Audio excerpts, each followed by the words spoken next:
ஏண்டி ஒருவேளை சாப்பிடலன்னா நானா செத்தா போயிடுவேன். இவன் வேற ரெடி ஆகி நிக்கிறான். இவனை ஸ்கூல்ல விட்டுட்டு நான் வேற ஆபீஸ் போனோம். அவ்வளவு கரிசனம் இருக்கவ காலையில சீக்கிரம் எந்திரிச்சு ரெடி பண்ணிருக்கணும். பொழுதன்னைக்கு டிக்டாக் நோண்டிட்டு இருக்க வேண்டியது. லவ் பண்ணி கல்யாணம் பண்ணல, எனக்கு இது வேணும் தான். கடவுள் மனிதனாக பிறக்க வேண்டும், அவன் காதலித்து உன்னையெல்லாம் என்ன பண்றது? ஐயோ இதோ வந்துருச்சு பாரு.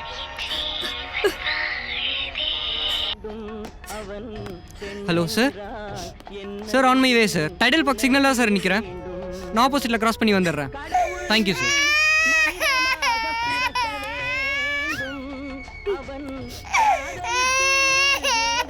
உங்களுக்குங்க தூக்கி குப்பையில போடு.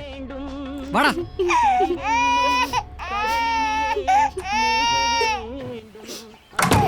பெண்ணென்றால் என்னவென்று உணர வேண்டும், கடவுள் மனிதனாக பிறக்க வேண்டும்.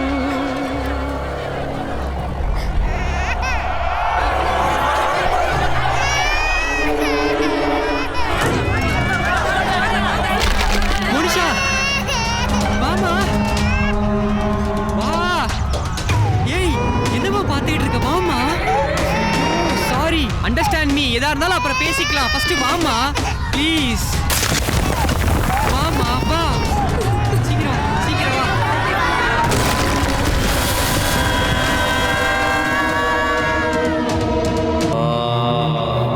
சொம்ப எடுத்துட்டு வர மாட்டேன்.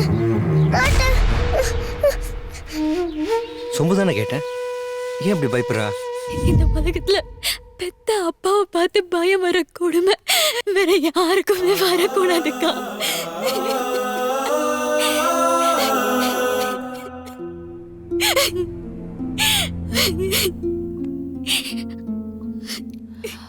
ஐயோ சாரிங்க, நீங்க ப்ரே பண்ணிட்டு இருந்தத பார்க்கல. It's okay, it's okay.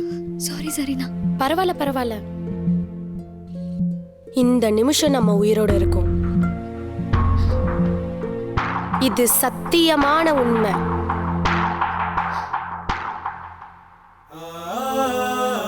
யா அல்லாஹ், இறைவனுக்கு நன்றி.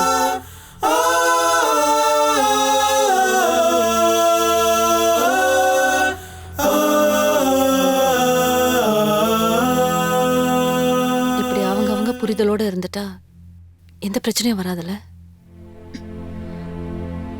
நந்து, உன் மாமா இன்னும் உன்னை டிஸ்டர்ப் பண்றாரா? நான் 9th படிக்கும்போது ஒரு நாள் எங்க கிளாஸ்ல ஒரே சலசலப்பா இருந்துச்சு. அது பயாலஜி பீரியட். செக்ஷுவல் ரீப்ரொடக்ஷனை பத்தி கிளாஸ் எடுக்க போறதா என் கிளாஸ் லீடர் போர்டில் எழுதியிருந்தா. உள்ள வந்து டீச்சர் அதை பார்த்த உடனே அழிச்சிட்டு, இதை நீங்களே படிச்சுக்கோங்க, நம்ம அடுத்த லெசன் பார்ப்போம்னு சொல்லி அனிமல் செல் டயக்ராம் வரைய ஆரம்பிச்சிட்டாங்க. எல்லா லெசனையும் சூப்பரா எடுக்கிற எங்க டீச்சர் ஏன் இதை மட்டும் ஸ்கிப் பண்ணாங்கன்னு எனக்குள்ள பல கேள்விகள். என் ஃப்ரெண்டு ஒருத்தக்கிட்ட கேட்டு தெரிஞ்சுக்கிட்டேன். சரியான விழிப்புணர்வு இல்லாம என் வாழ்க்கையை நானே சீரழிச்சிட்டேன்னு என் மேலேயே வெறுப்பும் கோவமும் அதிகமாச்சுக்கா. அவர் ஊர்ல இருந்து வந்தப்போ இதுக்கப்புறம் என்ன அபியூஸ் பண்ண அம்மா அப்பா கிட்ட சொல்லுவேன்னு எச்சரிச்சேன். அப்பையில இருந்து என்ன எதுவும் தொந்தரவு பண்ணலக்கா. என்ன இருந்தாலும் நீ உங்க அம்மா அப்பா கிட்ட சொல்லியிருக்கணும் நந்து. போ நந்து. நான் என்னக்கா பண்ணுவேன்? ஏதோ எனக்கு நடக்குதுன்னு மட்டும் புரியும். பட் அதுல இருந்து வெளியில வர என்னால சரியான டெசிஷன் எடுக்க முடியல. என்ன விட்டா போதுன்ற மனநிலைமையில தான் நான் இருந்தேன்.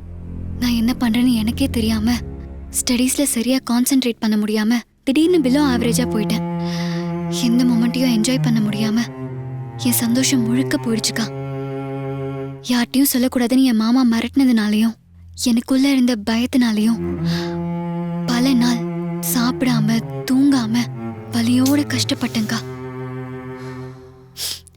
ஆனா எங்க அம்மா கரெக்டா கண்டுபிடிச்சிருவாங்கக்கா நான் நார்மலா இல்லைன்னு. எங்க ரிலேஷன்ல முக்கியமான நபர்.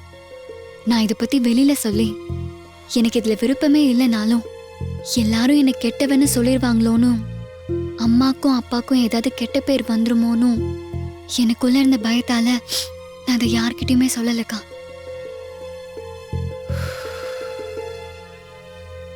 சத்தியமா நான் இதெல்லாம் எதிர்பார்க்கவே இல்லடி.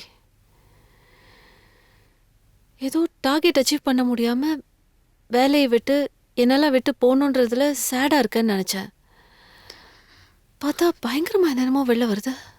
யாருக்கும் தெரியாமல் எங்கெங்கேயும் என்னென்னமோ நடந்துட்டு தான் இருக்குல்ல. ச்சே, ஒரு ஆட்டம் தான் ஆடுறாங்க. ஓ மை காட், கலியுக தெய்வமே, சீக்கிரம் வாப்பா. நிறைய பேர் ஸ்கெட்ச் போட்டு தூக்க வேண்டியிருக்கு. நந்து, நம்ம சாயந்தரம் போய் ஒரு சைக்காட்ரிஸ்ட்டை பார்க்கலாம்.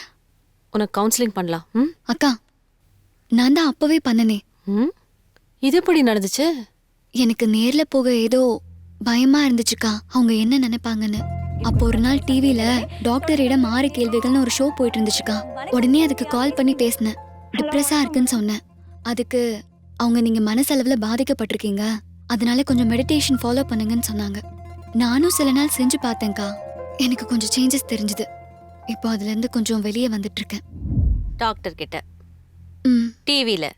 ம் ம் ஏன் அப்போ வீட்டில் யாருமே இல்லையா? இல்லக்கா. ஒன்று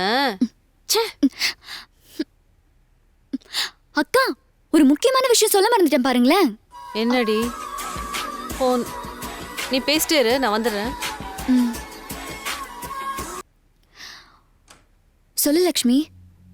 என்னம்மா குரல் ஒரு மாதிரியா இருக்கு? ஒரு மாதிரி இருக்கா? அதெல்லாம் ஒன்றும் இல்லையே.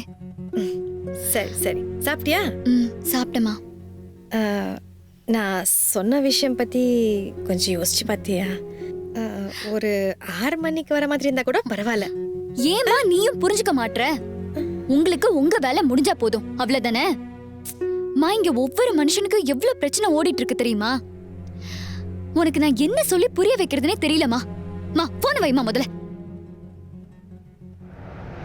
மேடம், மணி 2. புரியலக்கா. Time just 2 o'clock. 2 மணியா? என்னக்கா சொல்றீங்க?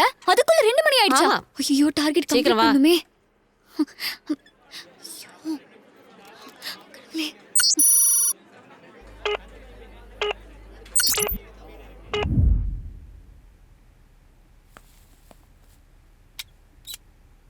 கண்ணா? கண்ணா இல்லைம்மா, நான் தான்.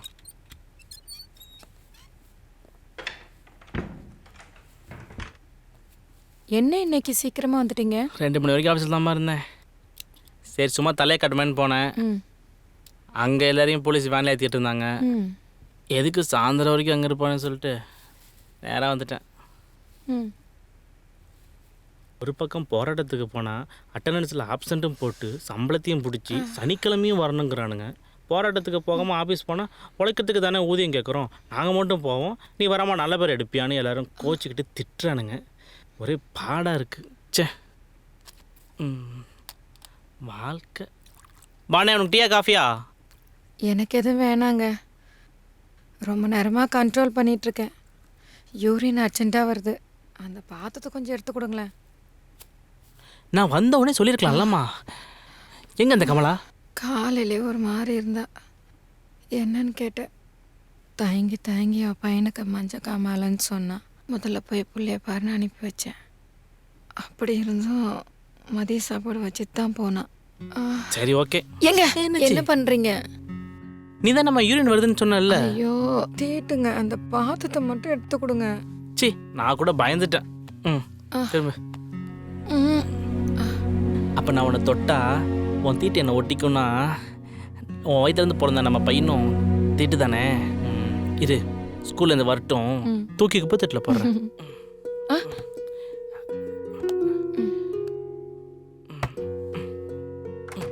ஏண்டி, உனக்கு மல்டிபிள் ஸ்க்ளரோசிஸ் வந்து படுத்த படுக்கையானதுக்கப்புறம் 1 வருஷமாக நான் தானே உன்னை பார்த்துக்கிறேன். என்கிட்டயே பெருசாக சங்கோச்சப்படுற? கரெக்டு தான். இந்த மாதிரி நேரத்தில் அம்மா இல்லைன்னா கமலா இருப்பாங்க. நீங்களும் வேலைக்கு போகணும். உங்களையும் தொந்தரவு பண்ணக்கூடாதுல்ல. பைத்தியம், இதெல்லாம் தொந்தரவு இல்லடி. நீ ஜாக்கிரதையாக உட்காரு, சாஞ்சிடாத. அடுப்பில் பால் வச்சுருக்கேன், நான் வந்துடுறேன்.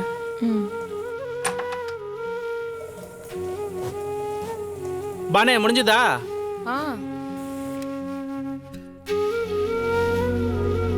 ஒருவேளை நம்ம கல்யாணத்துக்கு முன்னாடியே எனக்கு ஏதாவது பிரச்சனை இருந்திருந்தா நீங்கள் என்ன கல்யாணம் பண்ணியிருப்பீங்களா? எதுக்கு இதெல்லாம் இப்போ? நீங்கள் கண்டிப்பாக ஒத்துருப்பீங்க.